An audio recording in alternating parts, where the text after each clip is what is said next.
warahmatullahi wabarakatuh. Di sini saya akan menjawab secara lisan UTS Hukum Lingkungan saya perkenalkan, nama saya Yoga Maulana, NIM A13131230041. Nomor 1, salah satu contoh konkret permasalahan lingkungan hidup disebabkan faktor teknologi dan motif ekonomi adalah pencemaran pabrik industri. Untuk menyelesaikan permasalahan lingkungan hidup, upaya konkret yang bisa dilakukan yaitu inovasi teknologi ramah lingkungan, kesadaran masyarakat, dan program daur ulang.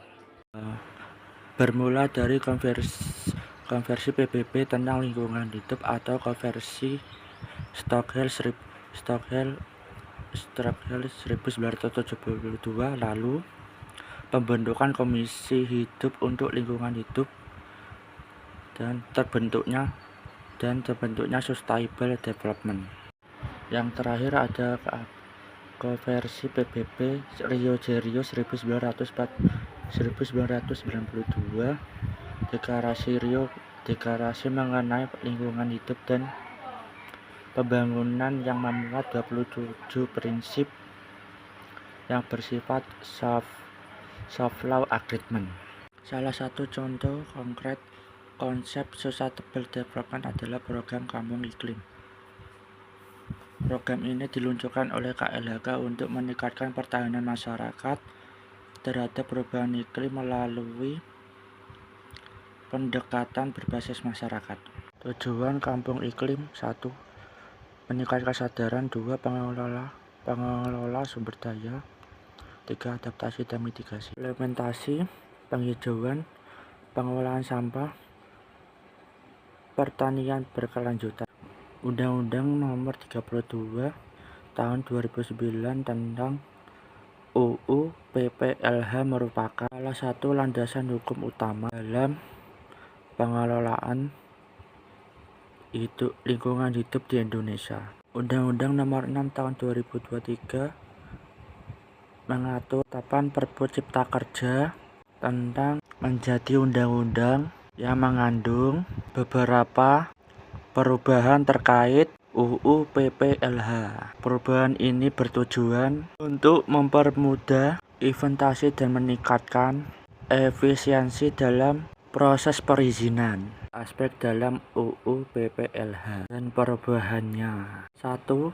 Aspek administrasi. Salah satu ayat 1 UU PPLH menyatakan definisi tentang lingkungan hidup yang mencakup keseluruhan ruang tempat hidupnya makhluk hidup, termasuk di dalamnya manusia dan perilakunya. Pasal 28 UU PPLH mengatur mengenai kewajiban pemangku kepentingan untuk memiliki izin lingkungan. Dengan adanya perubahan, prosedur pengajuan izin lingkungan diharapkan sederhana dan cepat, dapat menarik investasi, tetapi tetap memperhatikan analisis dampak lingkungan. Aspek pidana. Pasal 109 UU PPLH mengatur sanksi pidana bagi pelanggaran yang mengakibatkan pencemaran atau kerusakan lingkungan. Pelanggaran ini dapat dikenakan pidana, penjara, dan denda yang bervariasi. Perubahan yang diatur dalam UU Cipta Kerja dapat memengaruhi penegakan hukum terhadap pelanggaran lingkungan, baik dalam penegasan sanksi atau dalam mekanisme penanganan perkara. 3. Aspek perdata. Pasal 95 UU PPLH mengatur mengenai dapat diajukan oleh masyarakat atau individu yang terdampak ganti rugi yang pencemaran lingkungan. Dalam konteks perubahan aspek perdata ini diperkuat dengan memberikan hak kepada masyarakat untuk mengajukan tuntutan ganti rugi terhadap pihak yang melakukan pencemaran, meskipun proses ini dapat dipengaruhi oleh bahan dalam peraturan perizinan. A5 judul paper. Unsur-unsur instrumen dicantumkan dalam Undang-Undang Nomor 32 Tahun 2009 Pasal 14 Pasal 15. Rumusan masalah. 1. Apa kedudukan AMDAL dalam pengelolaan lingkungan hidup? 2. Bagaimana dampak analisis lingkungan berdasarkan peraturan perundang-undangan? 3. Bagaimana menegakkan hukum dalam pelaksanaan AMDAL? C. Kesimpulan. Unsur-unsur instrumen yang dicantumkan dalam pasal 14 dan 15 Undang-Undang Nomor 32 Tahun 2009 sangat vital dalam memastikan bahwa kegiatan pembangunan tidak mengorbankan kelestarian lingkungan. Instrumen seperti KLHS dan AMDAL berfungsi sebagai alat kontrol yang mengintegrasikan aspek lingkungan dalam setiap tahap pembangunan. KLHS memungkinkan analisis menyeluruh tentang dampak lingkungan dari kebijakan dan rencana pembangunan jangka panjang, sedangkan AMDAL memberikan penilaian yang lebih spesifik terkait proyek-proyek individual dan melalui penerapan yang tepat. Diuraikan singkat mengenai kasus yang dilampirkan. Apa kedudukan AMDAL dalam pengolahan lingkungan hidup? Secara umum, kegunaan AMDAL adalah 1. Memberikan informasi secara jelas mengenai satu rencana usaha, dampak-dampak lingkungan yang akan ditimbulkannya, penampung aspirasi penduduk. 3. Menampung informasi setempat yang berguna bagi masyarakat. Peran saudara dalam penyusunan paper. 2. Analisis data. 3. Penyusunan teks. 4.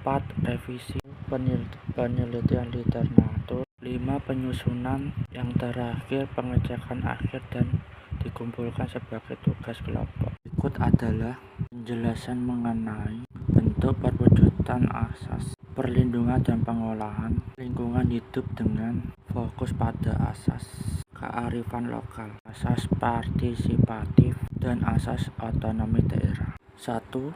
Asas kearifan lokal. Penjelasan asas kearifan lokal memicu pada penerapan pengetahuan dan praktik tradisional masyarakat yang berhubungan dengan pengolahan lingkungan hidup. Contoh konkret, di Bali, masyarakat masih menerapkan sistem subak dalam pengolahan irigasi. Pertanian. 2. Asas partisipasi. Asas ini menekankan pentingnya keterlibatan masyarakat dalam pengelola lingkungan hidup. Contoh konkret, kampung program iklim yang diluncurkan oleh Kementerian Lingkungan Hidup dan Kehutanan adalah contoh nyata dari asas partisipatif. 3. Asas otonomi daerah. Asas otonomi daerah memberikan kewenangan pada pemerintah daerah mengelola sumber daya alam dan lingkungan sesuai dengan kondisi lokal. Contoh konkret, Provinsi Kalimantan Selatan melalui Perda tentang Rencana RT RW mengatur penggunaan lahan dengan mempertimbangkan aspek lingkungan. Sekian UTS Lisan Hukum Lingkungan. Wassalamualaikum warahmatullahi wabarakatuh.